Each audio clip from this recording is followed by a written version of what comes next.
Diretamente do Brasil, Brasília, Distrito Federal. Quem vos fala, mestre Dinho, trazendo sempre informações na palma da sua mão, com notícias de utilidade pública, nacional e internacional. O mestre Dinho, eu quero aqui, antes de iniciar esta live, eu quero falar sobre o Pix do juiz Oscar Aníbal Chapan. Pix, Oscar Aníbal Chapan, @gmail.com. Repito, Oscar Aníbal Chapan, @gmail.com. Está na descrição desse vídeo. Quem está falando é o senhor Oscar Aníbal Chapano, árbitro internacional, justiça privada, juiz corregedor internacional, na investigação de 206 países, sendo 196 na ONU e o mundo árabe, através do trânsito na Sura muçulmana. A Arábia Saudita identifica que os Emirados Árabes, conjuntamente com os seus sócios, Ali Khamenei, do Irã, também várias lideranças do Catar, também várias lideranças da Turquia, também da China, da Rússia, da Norte-Coreia e também do Fundo Soberano das ONGs da ONU, se propuseram a uma posição de exterminar, acabar com a Arábia Saudita, aniquilar com toda a família Salman, seus descendentes, primos, parentes, e tomar as terras e todo o petróleo da Arábia Saudita. Este posicionamento fez com que a Arábia Saudita declarasse imediata posição de guerra contra os Emirados Árabes Unidos, exigindo todo o capital roubado da Arábia Saudita, pedindo todo o posicionamento de seus recursos árabes sauditas no Fundo Soberano dos Emirados Árabes e também do Fundo Soberano da ONU. Então, Ali Khamenei, ele se posicionou matando, aniquilando as suas lideranças do Exército, Marinha e Aeronáutica e da sua guarda pessoal, os dragões do Irã, a substituir por novos vassalos na sua teocracia. Por quê? Porque ele capturou todos os das barras de ouro, todos os diamantes, os transferiu para a França, onde ele pretende se refugiar. A Rússia também quis se posicionar a que ele transferisse todo o espólio do Irã para a Rússia. Mas o serviço de inteligência do Irã alegou que o Putin atende o pedido de refúgio, mas ele confisca todos os bens, como fez com o líder da Síria. Então, Ali Khamenei, ele optou pela França. Ele já está em fuga para a França. e a guerra entre o mundo muçulmano está já em posição para identificar os ladrões do fundo soberano da Arábia Saudita, que foi roubado por estes falsos teocratas, falsos murãs, que eles alegam ser muçulmanos e não são. Eles são traidores que esquartejam, que matam por apedrejamento e por crucifixão o Irã. Então, os Emirados Árabes Unidos está com todo o seu patrimônio confiscado. O fundo dos Emirados Árabes Unidos, todos aqueles que têm posicionamento contábil em todo o planeta, todos os muçulmanos que têm conta no fundo soberano dos Emirados Árabes Unidos, não recebe nenhum dinheiro em nenhum lugar do planeta. Está tudo confiscado. Então a revolta do Irã é por falta de pagamento de todo o povo do Irã. Ele roubou todo o povo do Irã, a mesma forma que fez o seu antecessor, que foi banido e procurou refúgio na França, o Khomeini. Então, a história se volta a repetir. Então nós temos as ONGs da ONU que não recebem mais recursos dos Estados Unidos da América e que os Estados Unidos da América deixa de ter posição na ONU, não quer saber mais nada da ONU e aquele prédio vai fechar, porque se trata de um maior crime, uma reunião de cleptocracia, reunião de ladrões. Países, nos seus planos quinquenais, a estabelecer na estrutura de governo de 196 países a organização do crime organizado, do narcotráfico, do roubo de impostos, da criação de cobranças abusivas, ao delipêndio dos povos do planeta.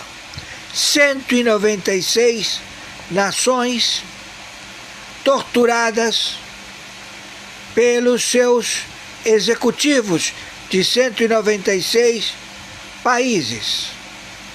E todos eles corroborando numa legislatura de posicionamento jurídico similar.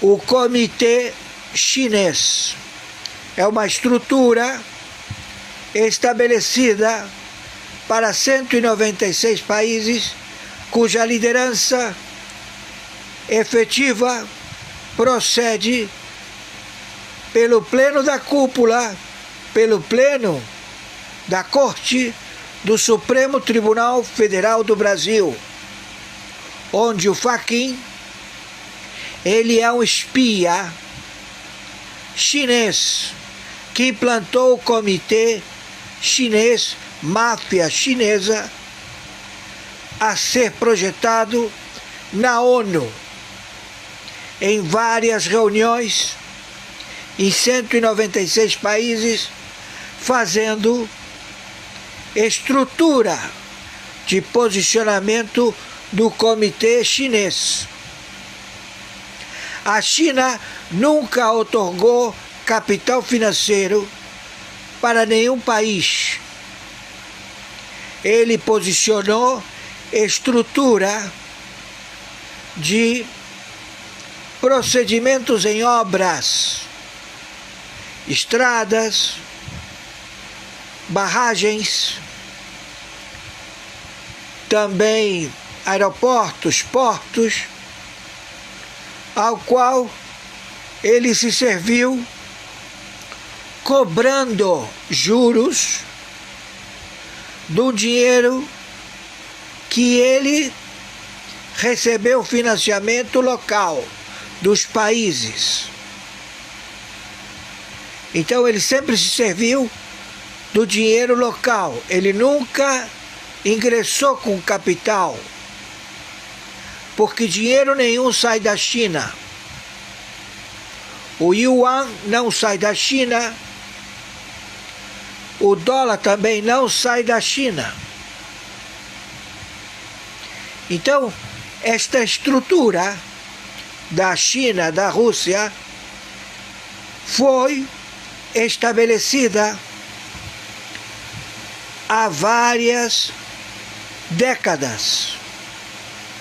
Na Venezuela foi estabelecido através de uma criança de 9 anos que foi lobotomizada e foi totalmente posicionada para o serviço secreto russo.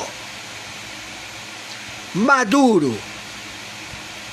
Ele foi colocado nas fileiras como funcionário, chofer de ônibus, mas ele só trabalhou poucas semanas e entrou para o sindicato.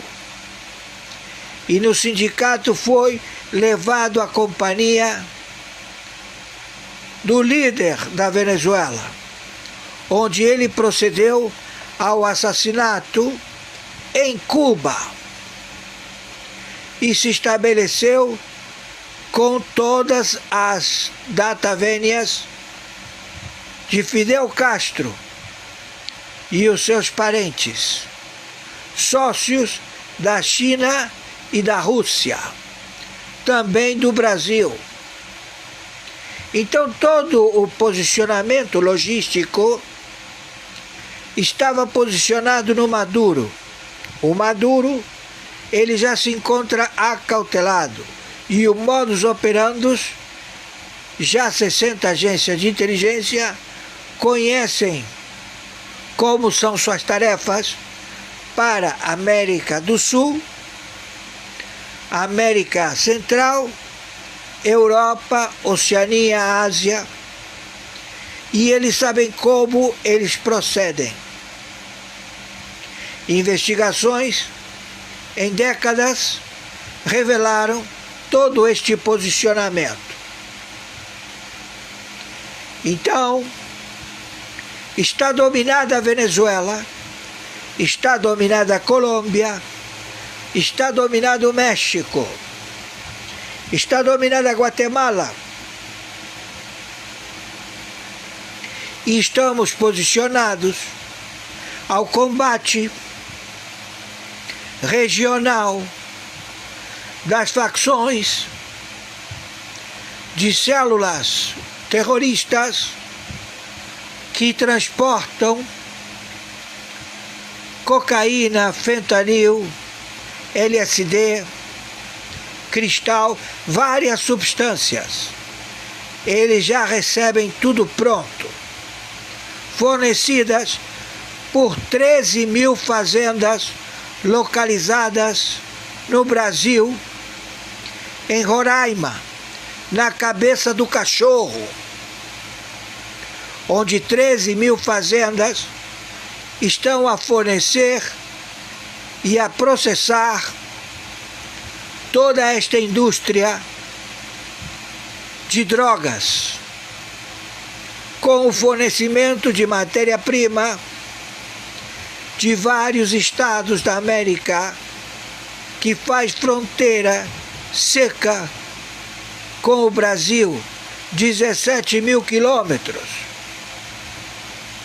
onde todos eles fornecem a matéria-prima para o processamento da cocaína, da maconha sem semente, de todas as drogas, e todas elas são transportadas pelo cartel dos soles. São militares regionais, força do Exército, Marinha e Aeronáutica do Brasil, como também dos países fronteira seca com o Brasil e também no Caribe. E eles utilizam o transporte de portos da Rota da Seda da China, que fornece o fentanil e o ópio. Eles são traficantes de drogas. A China, nos seus containers. Então, a logística do Comitê Chinês estabelece todas as elaborações para o transporte de petróleo da Petrobras, ao qual eles vendem e não pagam a Petrobras. Não pagam absolutamente nada. Então, a Petrobras, no porto de Itajaí, terminal de carga de petróleo brasileiro da Petrobras, está sendo roubado o petróleo. E o default da multinacional Petrobras já é motivo de investigação do Tribunal Internacional do Brooklyn, onde figura a falsa identidade Luiz Inácio Lula da Silva, Alexandre de Moraes, Fachin e também vários componentes do Pleno da Corte do Supremo Tribunal Federal do Brasil, como também de vários países fronteira seca com o Brasil e do Caribe. Então estamos no confronto contra o narcotráfico no território da América do Sul, da América Central, onde o procedimento ele é identificado por estes narcoterroristas traficantes, funcionários públicos, que a estrutura de governo da República Federativa do Brasil, como também dos países fronteira com o Brasil, está no crime organizado, nos traficantes de drogas locais e também os que migram fugindo do conflito da Venezuela, do conflito com a Colômbia, do conflito com o Canadá, todos já posicionados e todos monitorados.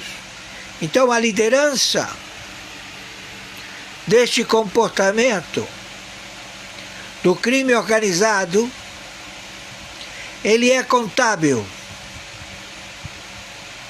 E tudo já confiscado nos Estados Unidos da América do Banco Master, quatrilhões em libras, ouro e dólares. E também euros. Tudo confiscado. Então, não há como interceder a área do Banco Central, como também da CGU, como também do Supremo Tribunal Federal do Brasil, porque todos eles já estão expostos. Todos eles serão levados à prisão por crime grave contra a soberania da República Federativa do Brasil, traição à pátria. Então estamos no combate. Então existem milhões de retóricas camufladas, onde o rombo financeiro no Brasil é de 89% do PIB. onde está compromissado este rombo financeiro, ou seja, o default do sistema bancário vigente em todo o Brasil, em toda a América do Sul e Caribe. Então não há dinheiro, não há capacidade monetária. Estabelecido este default, eles estão entregando commodities. E o commodity que eles querem entregar no Brasil é a carne, as vacas. Já que eles não vão produzir mais vacas, não vão produzir mais carne no Brasil. Porque foi tudo confiscado. O dinheiro do agronegócio foi confiscado. Não tem capital. Como também não tem fundo partidário e emendas PIX. Tudo é um baita default financeiro global, organizado pelo Saad, ministro da Economia, e a Tabet. Todas as tabulações são todos números de ficção. Reforma agrária, reforma tributária, tudo ficção, não existe. Um grande crime. E isto já foi descoberto. Porque não existe capacidade ao que eles alegam ter. E isto tudo é um fato. Então, não é bravata, é constatação. Onde o embate, ele é vigorado agora. A China, a Norte-Coreia deixarão de existir. Serão libertos destes opressores, ditadores, exterminadores da raça humana. E também o Ali Khamenei, que roubou e que não pagou a todas as suas tropas de exército, marinha, aeronáutica e dos dragões do Irã, e mandou matá-los. E agora está em fuga, da mesma forma que o Khomeini para a França. Estão entendendo? Então, é uma situação em que eles não têm rumo, como está acontecendo na Venezuela. Os generais do cartel dos Soles, os que faziam o delivery de entregar a droga, não sabem com quem falar, não têm os fornecedores, não têm como proceder. E eles não têm capacidade. Então todos eles serão eliminados. Como também no Brasil, como também nos países fronteiras secas com o Brasil e também da Europa, do euro.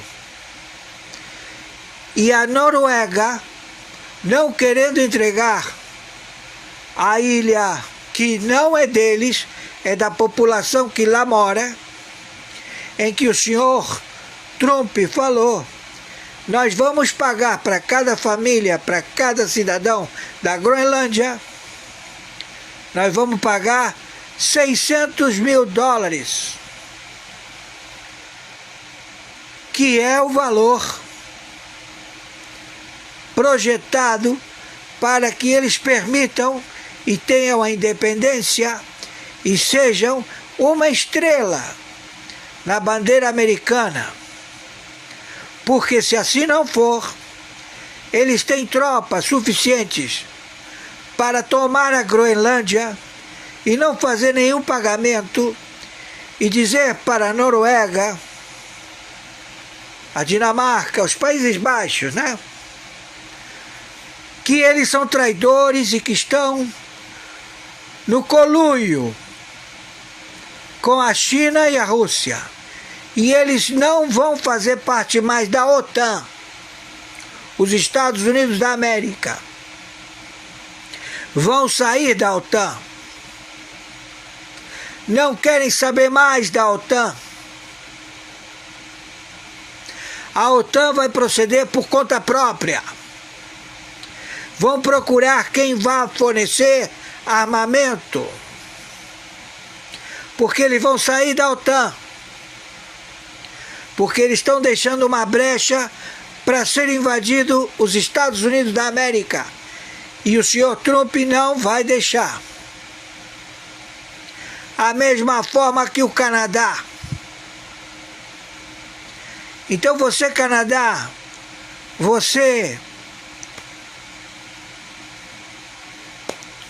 Noruega, Dinamarca, vão pra puta que os pariu. E vocês resolvam o seu problema aí com o Putin, seus filhos da puta. E também com a Arábia Saudita, que vai invadir vocês atrás dos muçulmanos seguidores dos Emirados Árabes Unidos. E vai ser difícil. Muito difícil. Então você aí, prefeito de Nova York, você corre risco de vida.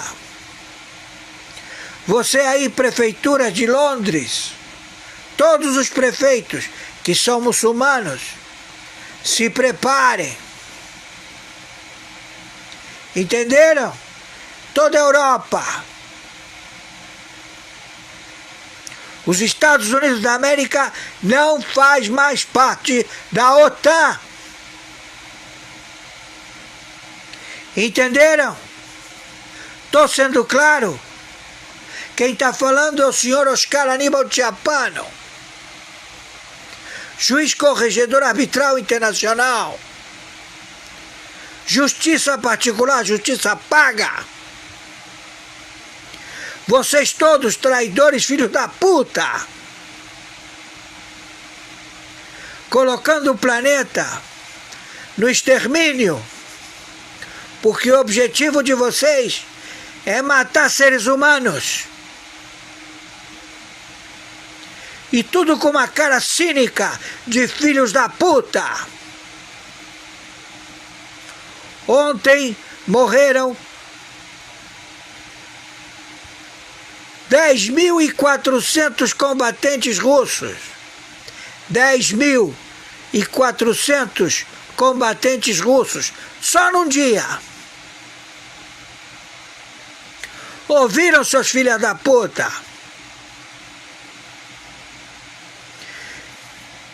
E tratam como se nada fosse. As emissoras de televisão mentem, colocam de que vão vender gado e que vai ter dinheiro. Dinheiro aonde, filha da puta? –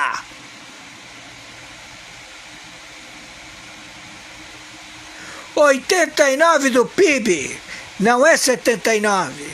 79 foi em 2025. Já estamos em 89, em 2026. Seus filhos da puta. Conforme determinação, meu Pix é meu e-mail. oscaranibalchiappano@gmail.com. Meu Pix é meu documento CPF. 510 466 44734. Meu Pix é meu telefone celular com identificação regional 5515. O telefone 997420789. Já estamos em guerra. Vocês estão demorando muito em estabelecer o combinado. Era para soltar Imediatamente, o senhor Bolsonaro, quando foi dada a ordem, e vocês estão empurrando com a barriga, então vocês vão morrer, filha da puta. Entendeu, filha da puta? Gonê e a puta que te pariu. Alexandre de Moraes e a puta que te pariu. Gilmar Mendes e a puta que te pariu. Fachin e a puta que te pariu. Carmen Lúcia e a puta que te pariu. Toffoli e a puta que te pariu. Todos mortos. Filhos de uma puta!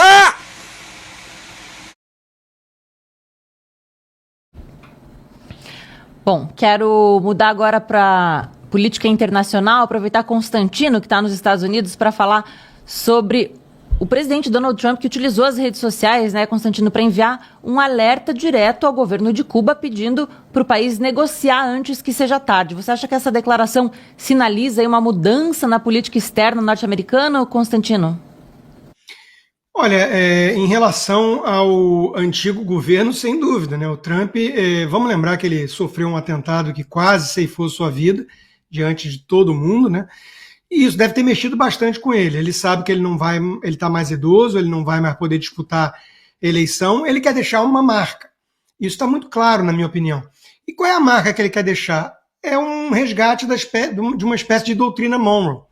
A América para os americanos, o mundo livre voltou a ter xerife, paz por meio da força, né, da ameaça crível do uso de violência, uma coisa bem parecida com Ronald Reagan, né, que é avaliado hoje, na época era atacado pelos artistas, intelectuais, como um cowboy beligerante que ia produzir a Terceira Guerra Mundial. Hoje ele é avaliado por inúmeros americanos como o melhor presidente da era moderna, né? Então, eu acho que o Trump entendeu isso e está falando grosso com essa turma toda. Foi lá numa operação cirúrgica, implodiu o projeto atômico iraniano. Foi lá numa operação brilhante, cirúrgica, capturou o Nicolás Maduro, o narcoditador, em próprio território venezuelano, levou para julgamento nos Estados Unidos. Com isso, ele está fazendo muito mais do que coisas pontuais, ele está chacoalhando as estruturas do eixo do mal no mundo. Hoje, meu artigo para a Gazeta do Povo foi sobre justamente os impactos, os efeitos dessa mudança de postura americana, do Trump, no Irã. Então, para uma revolução contra uma tirania ser bem-sucedida, você precisa de alguns critérios, fator econômico pesando, está, né, no Irã, por exemplo, Cuba há muito tempo, Venezuela há muito tempo.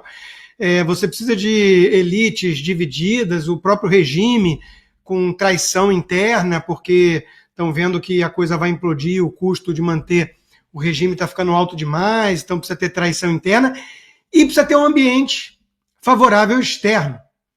É aí que entra o Trump. O Trump está mudando a cara do mundo, se Deus quiser, né, e para melhor, porque ele está falando grosso, mostrando que não é blefador, que quando precisar agir, ele age, e com isso, deixando claro que nenhum tirano está a salvo, que a China não é capaz de protegê-los, que a Rússia, envolvida com seus próprios problemas lá, há 3 anos de guerra com a Ucrânia, tampouco vai poder salvar essa turma, e que agora mudou de postura. Não é o Obama mandando uma mala de dinheiro com avião para o regime iraniano no afã de que eles vão se tornar bonzinhos, porque tudo é uma questão socioeconômica.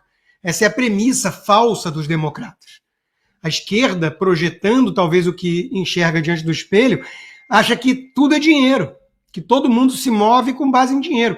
Eles ignoram o fator da ideologia, né, da guerra cultural, do fato de que tem gente que odeia o que o Ocidente representa e que não tem dinheiro capaz de mudar isso. Pelo contrário, Osama Bin Laden veio de uma família multimilionária saudita. Ele usou a grana toda para financiar o terrorismo contra o Ocidente. Então, a turma democrata não enxerga o mundo de uma forma clara, né, com certa objetividade moral. E isso prejudicava muito a postura, né, dos governos democratas em relação. Foi no governo do banana do Jimmy Carter que a os ayatollahs chegaram ao poder em 79 e desde então estão lá, com Obama mandando dinheiro, né, e nada acontecia. Agora a gente está vendo que tem chance do troço ruir. O mesmo em Cuba. Cuba dependia do petróleo venezuelano, uma ilha caribenha miserável com 11 milhões de escravos, né, e o regime, sem o carisma do Fidel Castro e tudo, se mantém com muita opressão, repressão, censura, prisões políticas e assassinatos. Até hoje. E precisava do dinheiro da Venezuela para sustentar o mínimo ali, né? O mínimo funcionando. Em troca, oferecia segurança dos seus agentes para o Maduro. Eu acho que o Maduro era muito mais refém do que qualquer coisa desses cubanos, né? Treinados lá pela turma do Fidel e companhia. Agora, se o petróleo venezuelano realmente for cortado para Cuba, o que Cuba vai fazer? Talvez pedir arrego para o Brasil. Mas os Estados Unidos estão de olho no que acontece no Brasil também, né? Então, está dificultando as movimentações aí no tabuleiro geopolítico do Foro de São Paulo, da turma do Lula. O Maduro, Lula e companhia que agiam em conjunto para resgatar na América Latina o que se perdeu no leste europeu nos anos 90, ou seja, o comunismo. E o Trump está indo para cima dessa turma. Na minha opinião, com estratégia de médio e longo prazo, não adianta os mais afoitos acharem que vai acontecer alguma coisa amanhã, é uma coisa de alguns anos, mas ele está desmobilizando o eixo do mal, de alguma forma enfraquecendo bastante as estruturas dessas tiranias, e poderemos ver o mundo muito diferente daqui a 3 anos, quando acabar o mandato do Trump. Podemos ver um mundo muito mais livre. Deltan, quero a sua opinião aí sobre essa questão da política do Trump com relação a Cuba. Bom, Rossana, a gente tem hoje um cenário muito quente no mundo, né? E o Trump, ele deu um ultimato a essa ditadura cubana. Será que a gente vai ter mais uma invasão agora em vista? Será que é o que a gente vai ter à frente? Uma invasão de Cuba, uma derrubada da ditadura? Será que a gente está diante do fim da ditadura comunista de Cuba? Eu vou responder essa pergunta em 3 pontos. Primeiro, mostrando para você qual foi o recado, ou melhor, a ameaça do Trump para a ditadura comunista de Cuba. Segundo, eu vou analisar se Cuba consegue resistir a uma pressão ainda maior dos Estados Unidos. E terceiro, eu vou mostrar como que a operação militar do Trump na Venezuela impactou a ditadura cubana. Para começar nosso primeiro ponto, acompanha comigo aqui esta matéria da Gazeta do Povo. Olha aqui, ó. O presidente dos Estados Unidos, Donald Trump, afirmou que Cuba deve buscar um acordo com Washington, presta atenção, antes que seja tarde demais. Em uma publicação na rede social Truth Social do Trump nesse domingo, ele alertou que a ilha não terá mais acesso ao petróleo proveniente da Venezuela, nem a qualquer valor ou investimento feito pelo país sul-americano. O tarde demais aqui do Trump, gente, aqui é claro. Faça um acordo conosco antes que a gente envie aí uma Delta Force para visitar a ilha de vocês e derrubemos os principais líderes do regime. Algo que libertaria a sofrida população de Cuba de uma ditadura brutal, da pobreza e da fome impostas por um regime falido e corrupto há mais de 50 anos.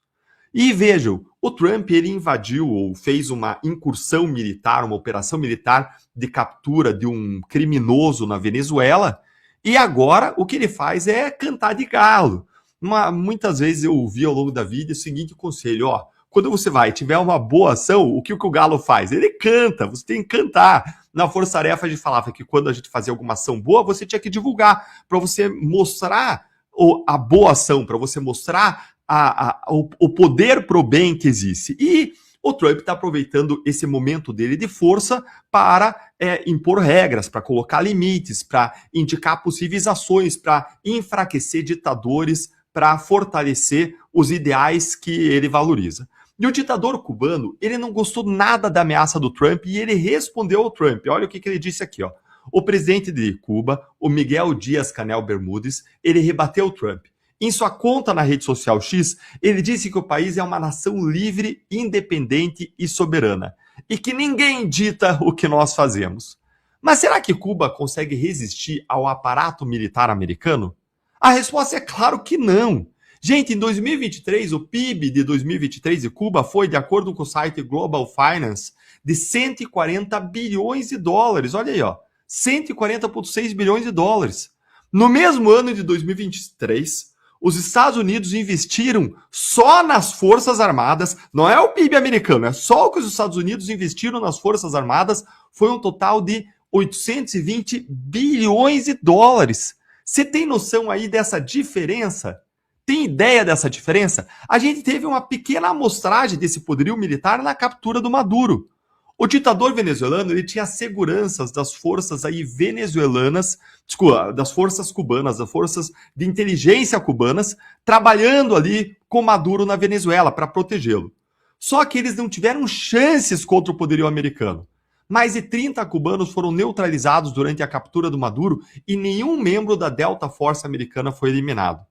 E não foi apenas na segurança que Cuba e Venezuela tinham relações, não.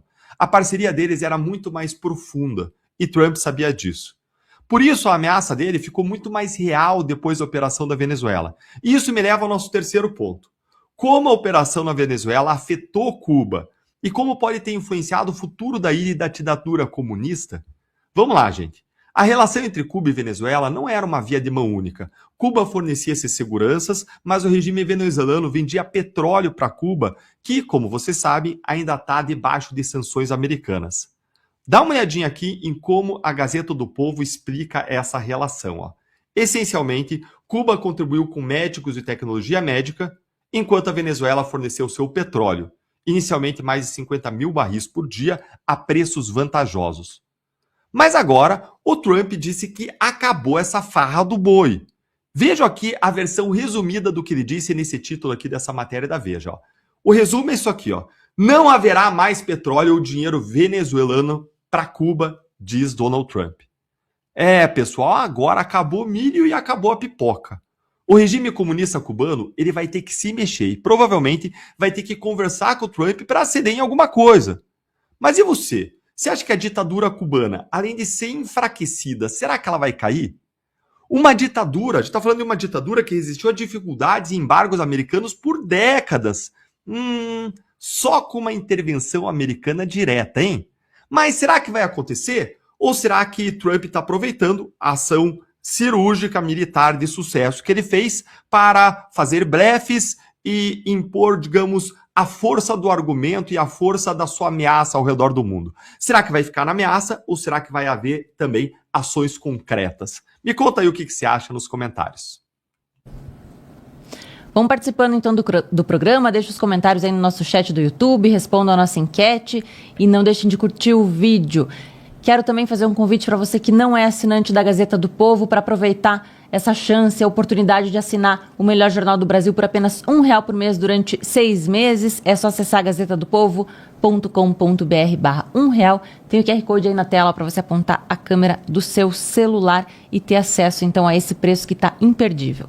Agora eu quero chamar para participar do programa também José Veloso, que é presidente da Associação Brasileira da Indústria de Máquinas e Equipamentos, para falar sobre o acordo União Europeia-Mercosul, porque tem uma expectativa de consumo, mas tem alerta na indústria. Bem-vindo, José Veloso. Bem-vindo. Boa tarde, é um prazer estar com vocês aqui. Bom, quero saber a tua opinião então sobre essa questão. Olha, o acordo do Mercosul e com a União Europeia, ele pode ter algumas visões, né? Ele é uma grande oportunidade, porque abre para a indústria brasileira e também para o agropecuária brasileira um mercado muito grande. Nós estamos falando de 720 milhões de consumidores, nós estamos falando aí de 1/4 do PIB mundial, nós estamos falando aí de 22 trilhões de dólares de PIB. Então, realmente abre uma grande fronteira e grandes possibilidades. No entanto, como todos já sabem, já foi amplamente explorado, esse é um acordo que levou muito tempo de negociação, 26 anos. né? E muitas das vantagens desse acordo, elas foram sendo perdidas pelo caminho em função de exigências principalmente do agro europeu. Países como a França, a Itália, enfim, que têm receio da alta competitividade dos produtos brasileiros. Então, esse acordo, que era um acordo muito bom, ele foi perdendo a atratividade conforme foram colocando exceções. Então, eu vou colocar aqui um ponto que é importante. O Brasil, o Mercosul, ele agora a regra imposta na última rodada de negociação, aí, no último minuto do segundo tempo, agora em dezembro do ano passado, foram colocadas salvaguardas e cotas pelo lado dos europeus para os produtos da nossa agropecuária, carnes e alguns produtos agrícolas, aonde se o Brasil crescer a exportação para a Europa mais do que 5%, e veja bem, a Europa não é o grande destino dos nossos produtos agrícolas. Então, nós não temos uma exportação tão grande para a Europa como temos, por exemplo, para a Ásia, né?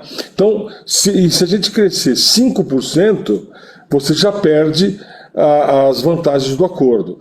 E uma outra questão que foi colocada é que se o preço dos produtos brasileiros forem mais do que 5% mais baratos do que os produtos europeus, também começa a se colocar obstáculos e cotas e tarifas.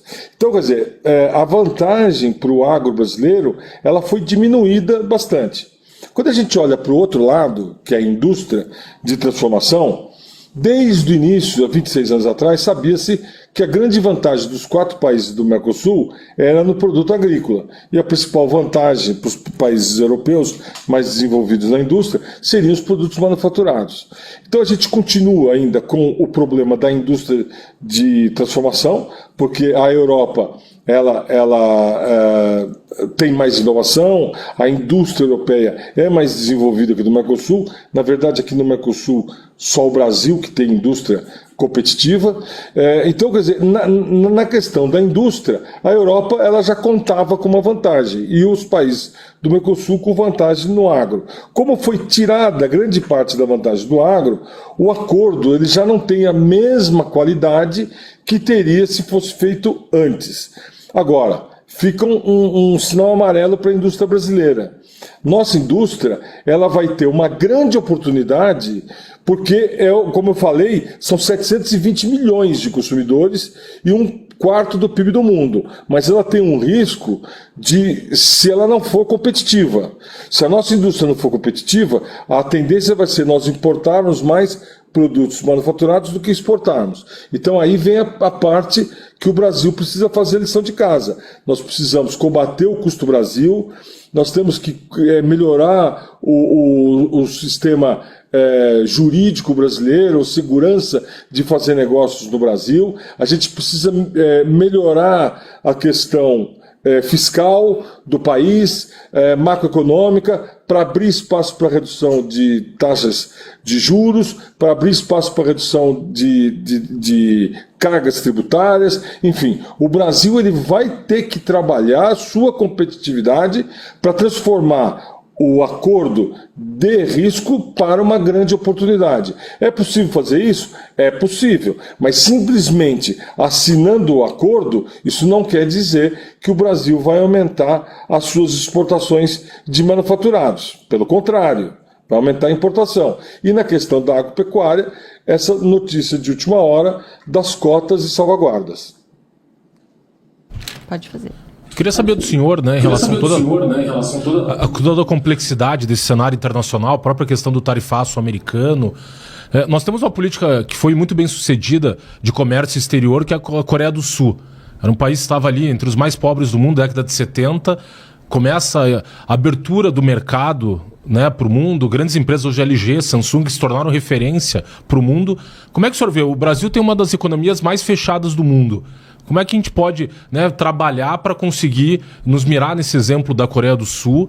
E, óbvio, tem a questão de sofrer uma competição num primeiro no momento ali da indústria europeia, mas como é que a gente pode se diferenciar, né, em termos de produtos para conseguir competir? Eu dou como exemplo, inclusive, a própria indústria automobilística. A gente fecha o mercado brasileiro, o consumidor paga muito mais por carro para proteger, obviamente, uma centena aí de empregos, tal, milhares de empregos, e o consumidor acaba pagando um produto mais caro. Como é que o senhor vê toda essa complexidade e o que o senhor propõe para a gente consiga, né, dar um salto e seguir um modelo coreano de desenvolvimento?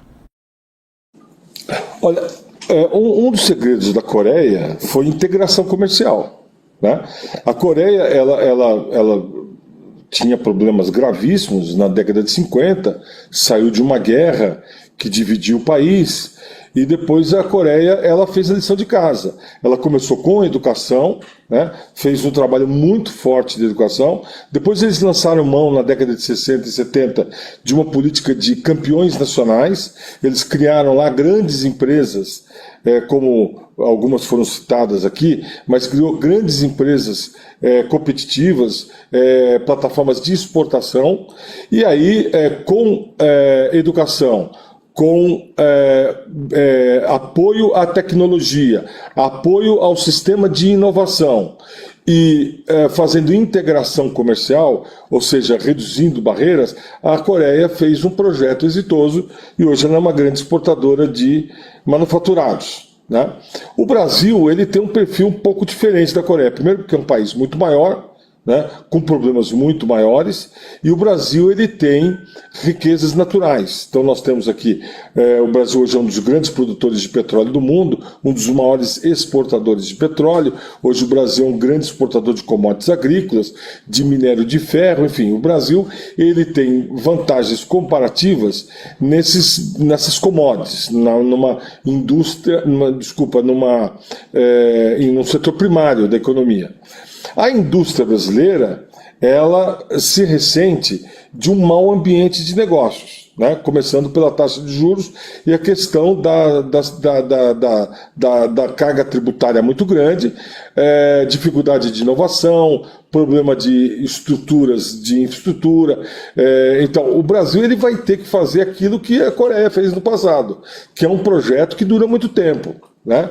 Então nós temos que melhorar a educação do país, nós temos que melhorar a nossa infraestrutura, nós temos que melhorar o ambiente de negócios, nós temos que combater o custo do Brasil, enfim, temos que ter uma agenda de competitividade para aproveitar. Ora, o acordo ele permite isso, porque o tempo de desgravação, e desgravação aqui traduzindo para o seu espectador, é o tempo que as tarifas vão caindo, né?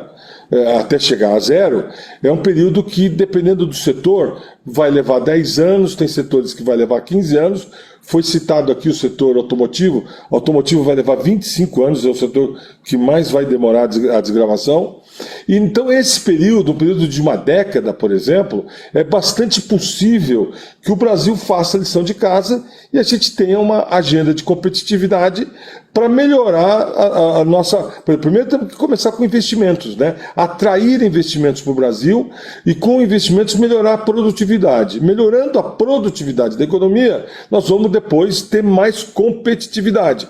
Então a gente pode sim aproveitar o período que nós temos aí de desgravação, uma década mais ou menos, de melhorar a nossa competitividade. Em cima de toda essa agenda, não deixando de lado, é claro, o principal item que a Coreia trabalhou, que é a educação, né, a preparação da mão de obra. O Brasil tem condições de fazer isso, mas não podemos imaginar que simplesmente assinar o acordo já nos coloca numa situação de vantagem. Isso não é verdade.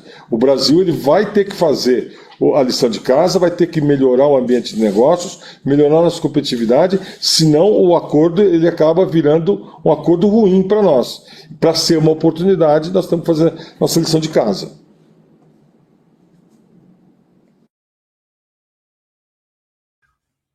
Olá, é um prazer estar com o senhor aqui, recebendo o senhor no programa.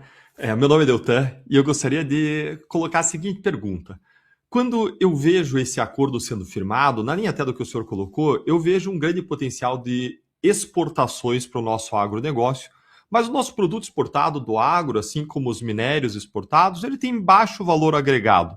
Do outro lado, a gente vai importar os equipamentos, as máquinas agrícolas, e a gente vai importar produtos com alto valor agregado. Ou seja, a gente vai exportar milho e importar sucrilhos, vamos dizer, material processado, com valor agregado maior. A gente vai exportar minério e importar iPhone, né? Que tem um valor agregado muito maior. E, como o senhor bem colocou, a nossa produtividade é baixa e aqui não se discute nem investimento em infraestrutura, se discute sim que a gente tem um déficit fiscal crescente, uma perspectiva de quebrar o país e não tem investimento para o básico em 2027. Quanto mais para investir em infraestrutura, que é a primeira coisa que o governo corta quando falta dinheiro. E ainda queriam mudar, quando se fala de lei trabalhista, não se fala em como tornar o país mais produtivo, se fala em como mudar a escala de trabalho para reduzir o tempo de trabalho mantendo o salário, que a gente sabe que em economia não tem milagre. Se você quer aumentar o salário, você tem que aumentar a produtividade da pessoa, o valor gerado pela hora trabalhada. E no topo de tudo isso, fora o custo Brasil que o senhor mencionou, a gente tem uma tributação muito forte sobre os produtos no consumo, o que dificulta a exportação, a não ser que tenha isenção aí nos tributos para fins de exportação, o que torna os nossos produtos, se não tiver essa isenção, mais caros comparativamente a países que não tributam tanto o consumo e tributam mais a renda. Como competir? A sensação que eu tenho é que a gente vive uma repetição da história de Portugal e Espanha. Portugal e Espanha extraíam riqueza da terra, ainda que das suas colônias ali, ouro, prata, né, minérios, e aí usavam isso para comprar os produtos manufaturados da Inglaterra com alto valor agregado. E onde foi parar todo o ouro, toda a prata extraída aí por Portugal e Espanha? Foi parar na Inglaterra. Quem ganhou, digamos, no longo prazo foi a Inglaterra, que investiu em agregar valor aos produtos, em trabalho especializado, em agregar, vamos dizer assim, a tecnologia da época, especialmente aí com a Revolução Industrial. Como que o senhor vê? Qual é o caminho para a gente mudar essa história?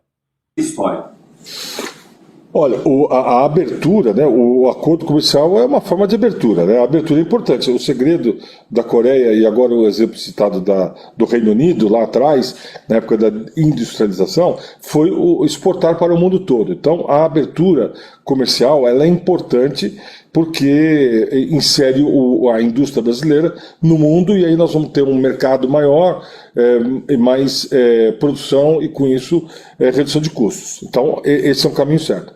Outra vamos dizer, boa notícia, embora o que eu vou falar gere controvérsia, mas nós na indústria de transformação não temos a menor dúvida que a reforma tributária, por isso a indústria apoiou muito a reforma tributária do consumo, porque ela melhorou a forma de tributar o consumo, né?